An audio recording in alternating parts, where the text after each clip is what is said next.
52 রানের একটা ঐতিহাসিক জয়, টোটালি ডমিনেটিং ওয়েতে ফাইনালে 52 রানের জয় মানে বিরাট বড় এক, মানে অনেক রানে হারা, মানে সাউথ আফ্রিকাকে হারানো।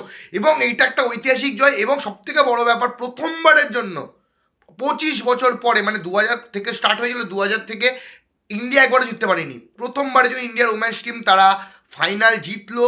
এবং সাউথ আফ্রিকাকে পুরো মানে একদম কোনো রকম কোনো জায়গায় করতে দেয়নি। শেফালি মার্মা, দীপ্তি শর্মা অনবদ্য, কাকে ছেড়ে কার নাম বলবো, স্মৃতি মান্দানা একটা ঝোড়ো ইনিংস খেলে 45 রানের, শেফালি মার্মা 87 রানে একটি ইনিংস খেলে এবং দুটো উইকেটও নয়।